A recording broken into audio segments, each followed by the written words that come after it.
다 읽어보니까 저는 회복을 못했잖아요. 이걸 했기 때문에 이 회복하신 분들 쓴 글을 보니까 너무너무 부럽습니다. 다들 제2의 신혼을 즐기고 계시는 듯 하거든요.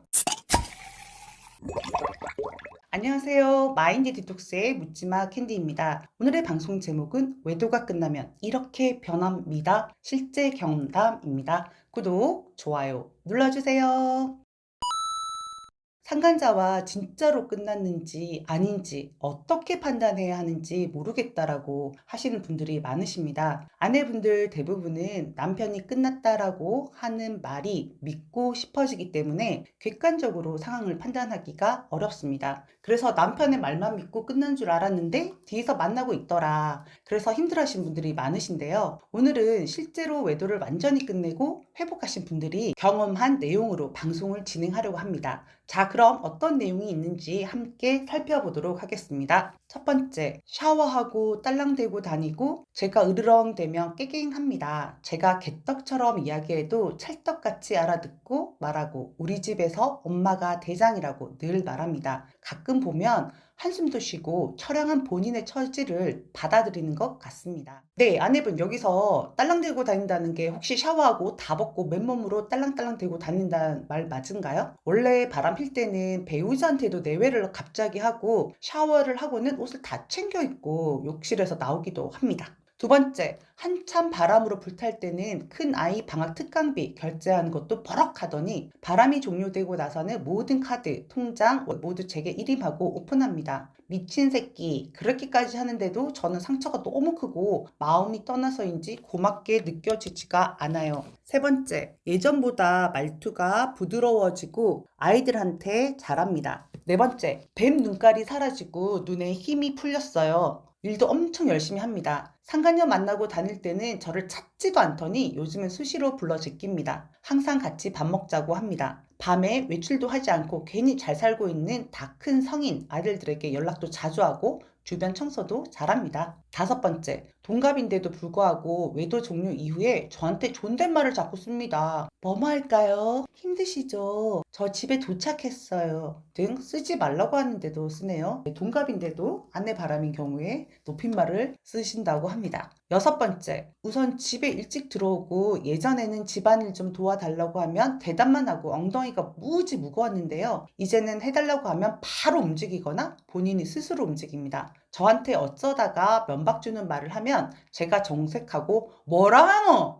라고 하면 눈치 보고 바로 사과하고 같이 운동하자고 하고 회사 모임에도 같이 다니려고 합니다. 일곱 번째, 외도 때는 생활비도 끊었던 유책인데 관계가 종료되고 나서는 양육비도 꼬박꼬박 잘 챙겨주고 카드 사용 금액이 초과해도 찍소리도 안 합니다. 아이들에게 더 신경을 많이 쓰고 용돈, 영양제 등 필요한 것들 이야기하면 면접 교섭할 때 다 챙겨주고 택배도 자주 보냅니다. 항상 미안하고 죄송하다는 태도가 깔려 있고 아이들 일로 소통할 때는 저에게 다 맞춰주려고 노력하는 모습이 보이고 존댓말로 제 비위를 건드리지 않으려고 조심조심합니다. 이게 바로 인과응보지요. 이 아내는 남편의 재회를 원하시지만 이혼을 결심했기 때문에 현재 협의 이혼 중입니다. 여덟 번째, 원래 여행을 많이 다녔었는데 더 자주 가려고 하고 대화를 많이 하려고 애쓰고 고마워, 미안해 라는 말을 많이 합니다. 계속 저를 쳐다보고 포옹하고 출근할 때 뽀뽀도 합니다. 아홉 번째, 상간소송하는 것을 적극적으로 돕고 묻는 말에도 제깍제깍 대답합니다. 타임라인이든 위치 공유에 뭐든 싫은 티 없이 적극 협조하고 상간녀에 대해서 말할 때도 화내거나 하지 않고 차분하게 대답을 합니다. 야근이 거의 없어졌고 야근을 해도 출퇴근 기록을 찍어서 보내주거나 인증샷을 보내줍니다. 육아와 가사에 더 적극적으로 참여하는데 대신 남편이 살이 디룩디룩 찌더라고요. 열 번째, 퇴근 후 매일같이 집에 와서 저녁 식사를 하고 대신 요리도 직접 하고 설거지도 해놓습니다. 자석처럼 붙이고 다니던 핸드폰도 게임 위에는 던져놓고 돌아다닙니다. 서로 싸우지 않으려고 말할 때는 톤을 낮추고 뭐 하면 좋겠어, 그럴 수도 있지 라고 합니다. 계좌, 위치 등 궁금한 걸 물어보면 다 대답하고 응해줍니다. 이제는 눈도 맞추면서 말합니다. 참, 근데 영화 보면서 자꾸 울어제낍니다. 요즘 염색도 안 하고 완전 폭삭 늙어버렸고 외모에 관심이 전혀 없습니다. 네, 재밌네요. 왜 자꾸 울고 지랄이죠? 지가 좋아갖고 미쳐 날뛸 때는 안 그랬잖아요. 11번째,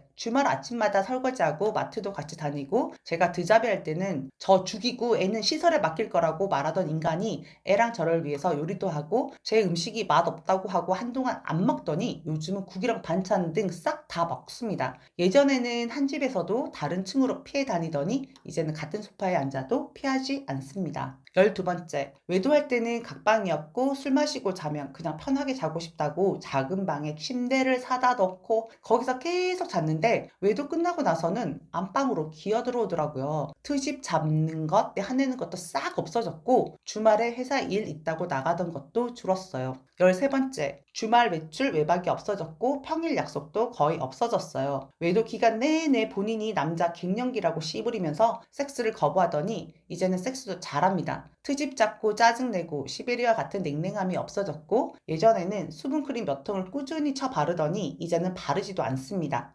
약속 회식 때 전화를 잘 받고 외도 기간 중 한 번도 안 챙기던 기념일을 챙깁니다. 14번째, 어떤 말을 하던 화내고 짜증 내던 것이 없어지고 아이한테도 트집을 잡으면서 이 집구석 들어오지 말아야지 하더니 아이한테 관심이 많아지고 트집 잡는 것이 사라졌습니다. 돈 쓰는 것에 그렇게 야박하더니 이제는 잘 씁니다. 눈길 한번 안 주고 맨날 바쁘다고 외박하더니 눈길도 주고 꼬박꼬박 집에 잘 들어옵니다. 이 동네가 싫어서 본인이 나가서 살아야겠다라고 별별 소리를 다 하더니 그 소리가 쏙 들어갔습니다. 핸드폰을 몸에 붙이고 자더니 이제는 핸드폰을 떨어뜨려 놓고 잡니다. 15번째, 외출 횟수가 단연코 줄어들었고 알몸을 감추거나 스치는 것만으로도 경기를 하더니 이제는 살갗이 닿아도 별다른 반응이 없습니다. 내 눈치를 보고 전혀 대화가 없었는데 지금은 물어보지도 않았는데 주변인 이야기, 세상 이야기를 열심히 떠들어대는 수다쟁이가 되었습니다. 바람필 땐 균이 펄펄한 느낌이었는데 어느 순간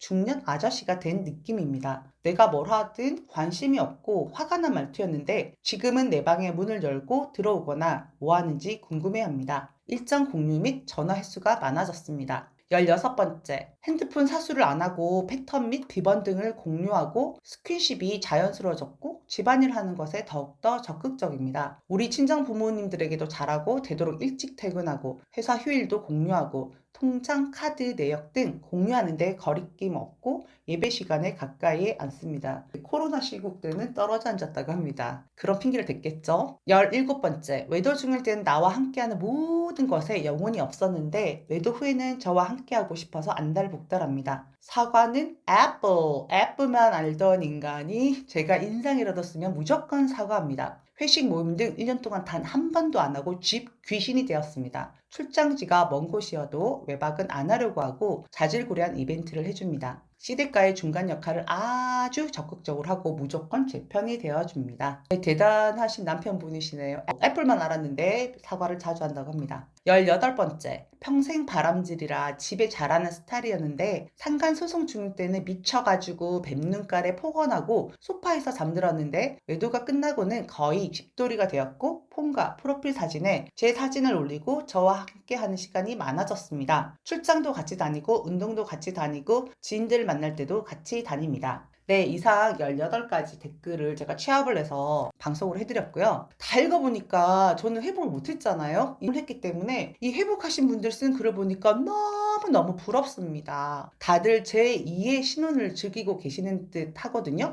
위기가 기회다, 인생사, 세용지야 이런 말들이 생각나네요. 상간자들에게 미쳐서 제정신이 아닌 상태에서 날뛰고 배우자에게 온갖 구박을 하고 지 맘대로 하던 인간들이 정신을 차리고 나서는 내 배우자, 내 아이들, 내 가정이 얼마나 소중한지 깨닫게 된 것 같아요. 바람이 종료되고 나면 뱀 눈깔에서 도파민이 빠지는 동안에는 눈에 눈물이 촉촉하니 동태 눈깔로 변합니다. 그 뒤로 살도 찌고 얼굴은 폭삭 늙습니다. 외모에 신경을 쓰지 않기 때문이죠. 핸드폰은 아무 곳이나 집어 던져 놓습니다. 돈에 인색하지 않고 가족을 위해서 돈을 씁니다. 동선과 위치, 약속 등을 미리 알려주거나 공유합니다. 배우자와 함께하는 시간을 늘리고 섹스에도 적극적입니다. 배우자를 대할 때 눈을 마주치고 웬만하면 다 맞추려고 하고 눈치도 봅니다. 집안일을 열심히 도와줍니다. 귀가 시간이 빨라집니다. 그리고 상간소송하는 걸 막지를 않아요. 상간소송 하지 마라, 취하해라 하는 건 끝난 게 아니거든요. 진짜 이거 오해하시는 분들 많으신데 상간소송하는 것을 도와줍니다.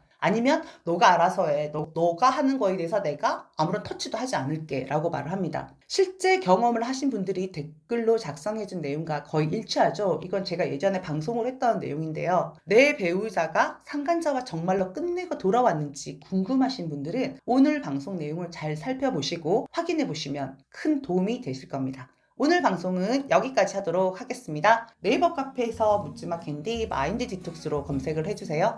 상담을 통해서 여러분들의 문제 해결에 실질적인 솔루션을 제공해 드리겠습니다. Have a sweet mind detox. 다음 방송일에 우리 또 만나요. 안녕.